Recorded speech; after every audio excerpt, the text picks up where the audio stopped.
हमारे साथ पप्पू यादव हैं, छपरा आए हैं। सर, 21 तारीख को हिंसा हुई, 3 लोगों को गोली लगी, 2 पक्ष आपस में भिड़ गए थे, एक की मौत हो गई, 2 घायल हैं जिनका पटना के पीएमसीएच अस्पताल में इलाज चल रहा है। तो वहां आप उन लोगों से मिलने गए थे, उनके परिवार से मिले। यहाँ जिनकी मौत हुई आप उनके परिवार से मिलने आए हैं, साथ में जो लोग पटना में भर्ती हैं उनके कुछ परिवार के सदस्य यहाँ भी हैं। तो आप मिलने आए, तो आपको रोक क्यों दिया गया? आप होटल में बैठे हुए हैं। ये तो प्रशासन से पूछिए। एक तरफ आप खुली आज़ादी दे रखे हैं बोलने की, और चुनाव के दिन भी प्रशासन से मिल करके बीजेपी के गुंडे बूथ छापते रहे। और एक व्यक्ति कानून के तहत यदि कोई कैंडिडेट किसी बूथ पे जा रहा है और उसको राइट है कि आप पब्लिक से भी मिल सकते हैं, आप अपने एजेंट से मिल सकते हैं, प्रिजाइडिंग अफसर से आप बात कर सकते हैं, और उनके साथ 5 आदमी चलने का ऑर्डर होता है निर्वाचन आयोग का। और उसके बावजूद जिस तरह पर्सनल अटैक किया गया, मेरा सवाल, आप यदि जेंट्स कोई होता आप लड़ लेते तो ये चलता, चुनाव में चलता है।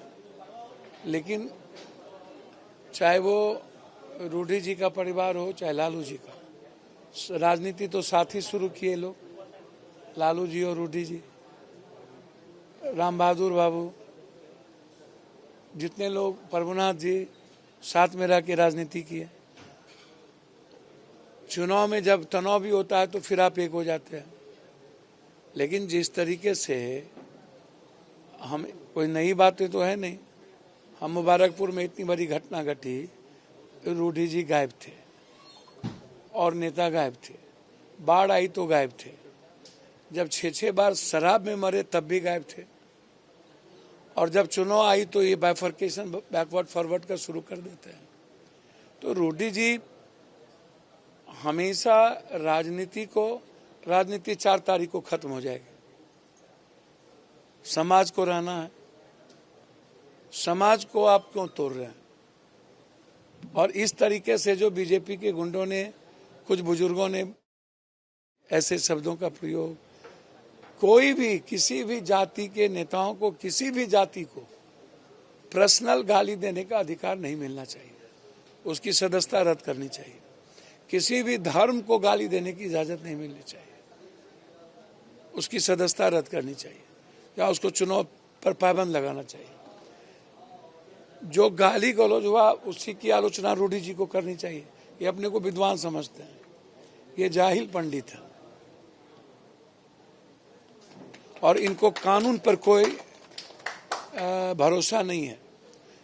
दिल्ली में सरकार इनकी है और पटना में भी सरकार इनकी है, तो दोनों सरकार आपकी, तब भी आपको भरोसा नहीं, तब भी आप कह रहे हैं कि सेल्फ डिफेंस में गोली चलेगी, जरूरत होगी तो आगे भी गोली चलेगी। और आप आक्रोश में आप जवाब दे रहे हैं। बगल में प्रधानमंत्री जी आए महाराजगंज, एक बार भी इतनी बड़ी घटना की आलोचना नहीं की उन्होंने, या उन्होंने दुख नहीं जताया। दोनों जगह गए आप, और आप उम्मीद करते हैं सभी समाज और सर्व समाज की वोट लेने की।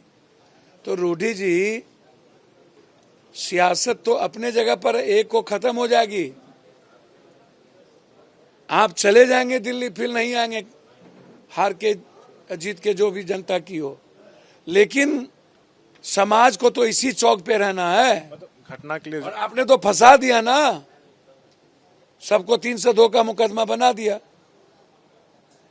सुबह की घटना, मैं बार बार कहता हूं कि छपरा के लोग अमन पसंद लोग हैं, चाहे वो भिखारी ठाकुर जी, जेपी, राजेंद्र बाबू, इस इलाके में जितने मुख्यमंत्री दिए हैं आप उठा के देख लीजिए। और लालू यादव जी जब भी रहे, पहले कभी भी उन्होंने न, आप यहाँ लालू यादव जी को हमेशा 25-30% राजपूत समाज का वोट मिलता रहा है।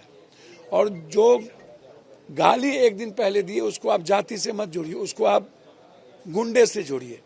घटना के लिए जिम्मेदार आप किसको मान रहे हैं? बीजेपी के गुंडों को, बीजेपी के नेताओं को। अरे बाप रे बाप, आपकी मांग क्या है सर आपकी?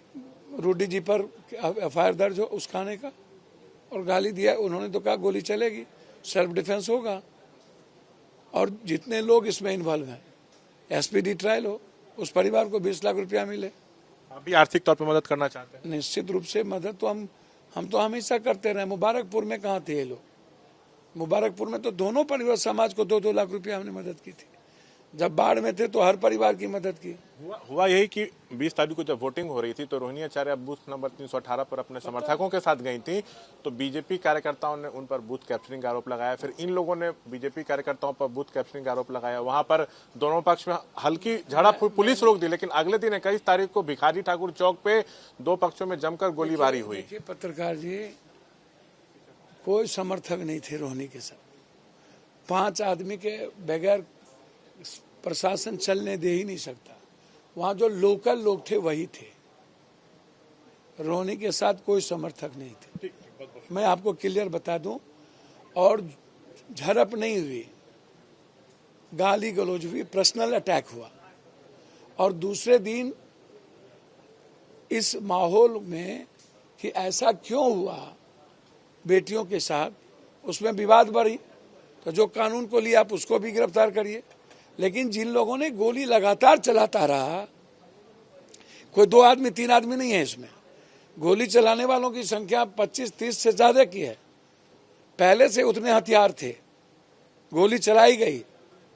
वो जाति नहीं, उसको जाति में तब्दील मत करिए। वो बीजेपी के गुंडों की तैयारी थी, जो हमेशा छपरा को जलाना चाहता है। और हम छपरा में अमन चाहते हैं, और हमेशा छपरा को हम उस संस्कृति से देखना चाहते हैं जो छपरा जाना जाता है दुनिया में।